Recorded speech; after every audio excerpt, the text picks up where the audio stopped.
भारत में पिछले 24 घंटे में कोरोना के 1.61 लाख मामले सामने आए हैं और इस दौरान 2.81 लोग ठीक हो गए हैं। हालांकि 1733 लोगों की भी मौत हुई है।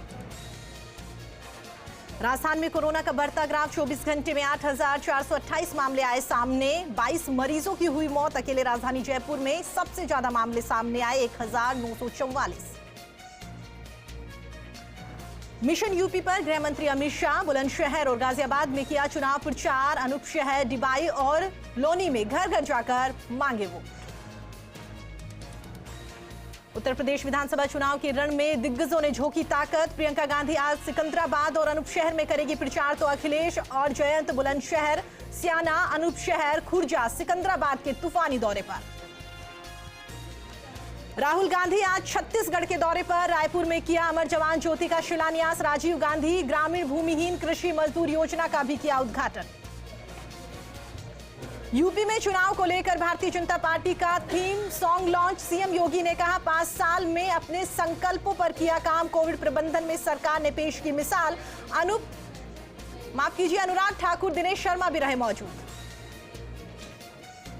सीएम अशोक गहलोत, हरिदेव जोशी पत्रकारिता जनसंचार विश्वविद्यालय को सौगात दी है। विश्वविद्यालय के भवन का वर्चुअल शिलान्यास किया गया।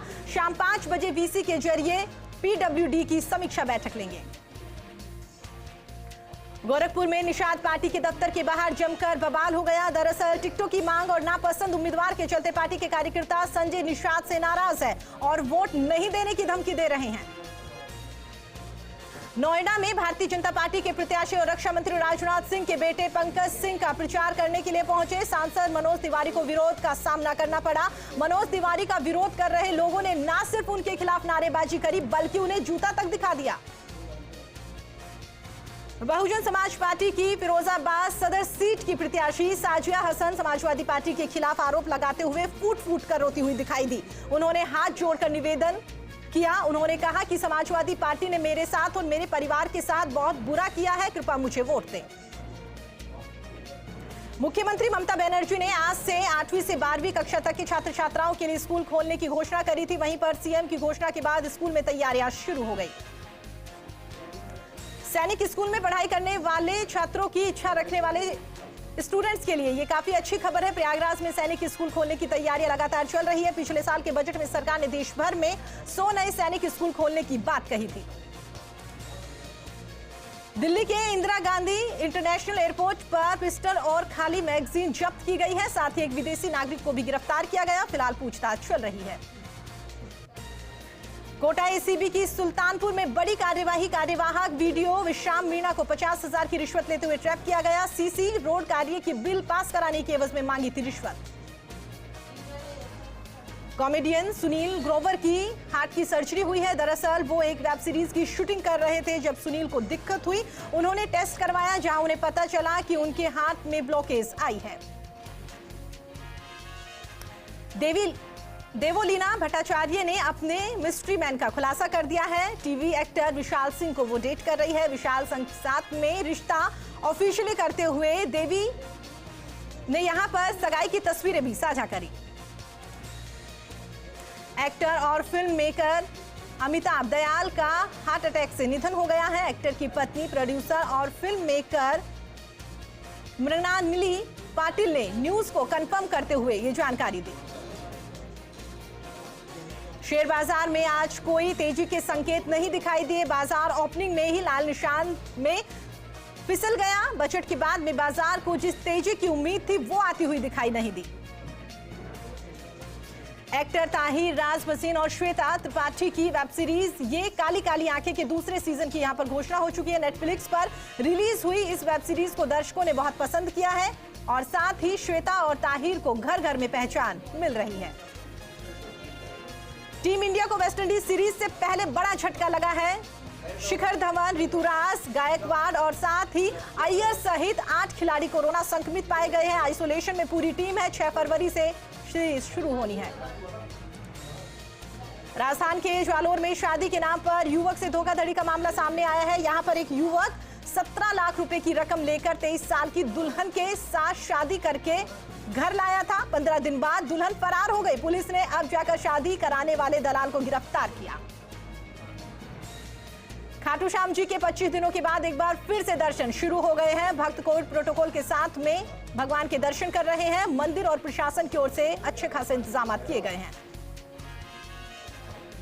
ऑस्ट्रेलिया के न्यूज़पेपर द कलेक्शन में एक रिपोर्ट छपी है और इस रिपोर्ट को इंडिपेंडेंट सोशल मीडिया रिसर्चर्स की टीम ने तैयार किया है। इसमें कहा गया है कि झड़प के दौरान चीन आर्मी के कई जवान गलवान नदी में बह गए थे।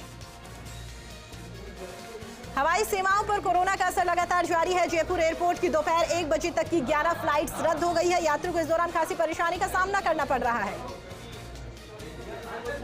प्रदेश में पश्चिमी विक्षोभ का असर, कई जिलों में छाए बादल। अलवर सहित कई जिलों में हल्की बरसात का दौर भी लगातार चलता हुआ दिखाई दिया। मौसम के बदलाव से तापमान में गिरावट दर्ज की गई।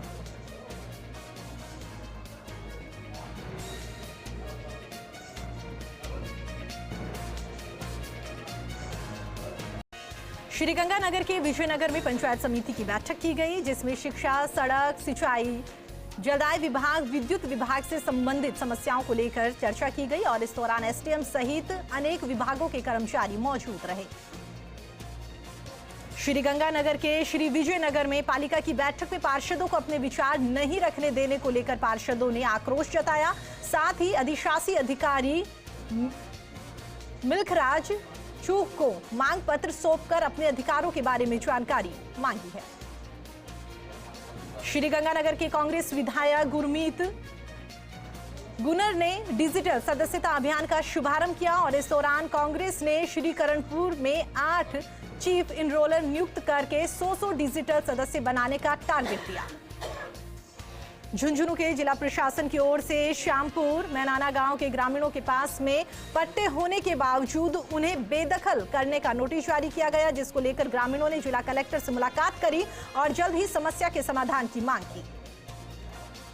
श्रीगंगानगर के विधायक गुरमीत गुन्नर ने श्रीकरणपुर और साथ ही केसरी सिंहपुर में विकास कार्यों का लोकार्पण और शिलान्यास किया। इस मौके पर चेयरमैन सुमिता अग्रवाल, एसडीएम सहित कई जनप्रतिनिधि मौजूद रहे। मेड़ता सिटी के इंदिरा गांधी कांग्रेस कार्यालय में केंद्र सरकार के बजट को लेकर कांग्रेस कमेटी की बैठक का आयोजन किया गया। इस दौरान मेड़ता में विभिन्न विकास कार्यों को लेकर गहनता से चर्चा की गई। नागौर में मौसम के बदलाव से लोगों की एक बार फिर से सर्दी से दो चार होना पड़ा। वहीं पर बादलों की आवाजाही से किसानों की फसलों को लेकर भी चिंता बढ़ती हुई दिखाई दी। नागौर के डेगाना में एवीवी एनएल प्रबंध निदेशक वीएस भाटी ने विधानसभा स्तरीय अधिकारियों की महत्वपूर्ण बैठक ली और इस दौरान वसूली की रिकवरी को लेकर चर्चा की गई। वहीं बैठक में विभागीय अधिकारियों सहित कर्मचारी भी मौजूद रहे। झुंझुनू में कलेक्ट्रेट पर ग्रामीण महिलाओं ने प्रदर्शन किया। कलेक्टर से राजकीय उच्च माध्यमिक विद्यालय के प्रधानाध्यापिका के ट्रांसफर को रद्द करने की मांग की गई। बयाना में सिलिकोसिस से तालीमपुर निवासी एक अधेड़ की उपचार के दौरान मौत हो गई है और इस घटना से मृतक के परिवार में कोहराम मचा हुआ है। प्रतापगढ़ कोतवाली थाना पुलिस ने कार्रवाई करी। विद्युत केबल चोरी के मामले में 2 आरोपियों को गिरफ्तार किया, उनसे पूछताछ चल रही है। आबू रोड के मावल रिको ग्रोथ सेंटर स्थित केमिकल फैक्ट्रियां जहर उगल रही है, जिसके चलते लोगों को कई तरह की परेशानियों का सामना करना पड़ रहा है। वहीं बार बार शिकायत करने के बावजूद भी प्रशासन की ओर से कोई कार्रवाई नहीं की गई। भीलवाड़ा के मांडलगढ़ में महाविद्यालय में स्टाफ नहीं होने की वजह से छात्रों का भविष्य अंधकार में है, जिससे छात्रों को ज्ञान में परेशानी का सामना करना पड़ रहा है। नागौर के बीकानेर हाईवे पर रिको द्वारा औद्योगिक क्षेत्र विकसित करने की योजना की शुरुआत की गई, जिसमें पहले ही चरण में योजना विवादों में घिर गई। ऐसे में रिको की कार्यशैली पर सवाल करते हुए जिला कलेक्टर को ज्ञापन दिया गया। आबू रोड में एक दुकान में चोरों ने डाका डाला, जिसमें चोरों ने नकदी सहित करीब 15,000 के सामान चोरी कर लिए। वहीं मौके पर पहुंची पुलिस ने मामले की जांच शुरू की। श्री विजयनगर के महात्मा गांधी स्कूल का शिक्षा अधिकारियों ने निरीक्षण किया। इस दौरान उन्होंने प्रधानाध्यापक से शैक्षणिक गतिविधियों की जानकारी ली और सभी अध्यापकों को आवश्यक दिशा निर्देश दिए। धौलपुर के पुरानी छावनी गांव में करंट आने से एक मासूम की मौत हो गई है, जहां पर ग्रामीणों की मौजूदगी में बालिका का अंतिम संस्कार किया गया। कोटा में आवारा श्वानों के लिए नसबंदी अभियान चलाया जा रहा है, जिसमें श्वानों के साथ हो रही कथित क्रूरता से नाराज पशु प्रेमियों ने एडीएम के सामने अपना विरोध जताया और साथ ही इस क्रूरता को रोकने की मांग की गई। रियाबड़ी में पूर्व विधायक मेड़ता किसान नेता एडवोकेट रामकरण चौधरी का स्वर्गवास हो गया है, जहां पर पैतृक गांव कात्यासनी में उनका अंतिम संस्कार किया गया, जिसमें क्षेत्र के हजारों किसान शामिल हुए। जालौर की कोतवाली थाना क्षेत्र में 4 साल की मासूम के साथ दुष्कर्म करने का मामला सामने आया, जिसके बाद आरोपी को पुलिस ने घटना के तुरंत बाद गिरफ्तार कर लिया। परिजन बच्ची को लेकर कोतवाली थाने पहुंचे, जहां पर पुलिस ने मामले को गंभीरता से लेते हुए बच्ची को सरकारी अस्पताल में भर्ती करवाया, जहां पर मासूम का इलाज चल रहा है। कपिल शर्मा के शो में सपना बनकर हंसाने वाले फेमस एक्टर कृष्णा अभिषेक जैसलमेर आए हुए हैं। सम के दौरों पर वो OMG शो की 8वीं सीरीज को शूटिंग यहां पर कर रहे हैं। कृष्णा के आने पर उनके फैंस उनसे मिलने के लिए पहुंचे। पंजाब की फैक्ट्रियों से इंदिरा गांधी नहर में छोड़ा गया केमिकल युक्त दूषित पानी हनुमानगढ़, गंगानगर, बीकानेर से होते हुए जैसलमेर पहुंच गया, लेकिन जैसलमेर के नहरी विभाग के ऑफिसर्स की लापरवाही का नतीजा है कि ना तो दूषित पानी का सैंपल लिया गया और ना ही कोई जानकारी जुटाई गई। झालावाड़ जिले में इन दिनों सिंघाड़े की खेती शबाब पर है। यहाँ पर सिंघाड़े की खरीदारी करने के लिए दूर दूर से लोग पहुंच रहे हैं, क्योंकि यहाँ के सिंघाड़े में पौष्टिकता और कोरोना से लड़ने की शक्ति बताई जा रही है। यही कारण है कि यहाँ के सिंघाड़े खूब बिकते हैं। जयपुर के मोहारा मंडी में पिंक सिटी फल सब्जी विक्रेता व्यापार संघ की ओर से बैठक का आयोजन किया गया। इस दौरान सेकंड फेज की 850 दुकानों में व्यापार शुरू करवाने की मांग की गई। जयपुर एयरपोर्ट पर सुरक्षा व्यवस्था संभालने वाली पैरामिलिट्री बल CISF की स्थापना के 22 साल पूरे हो गए हैं। इस दौरान एयरपोर्ट पर भव्य कार्यक्रम आयोजित किया गया।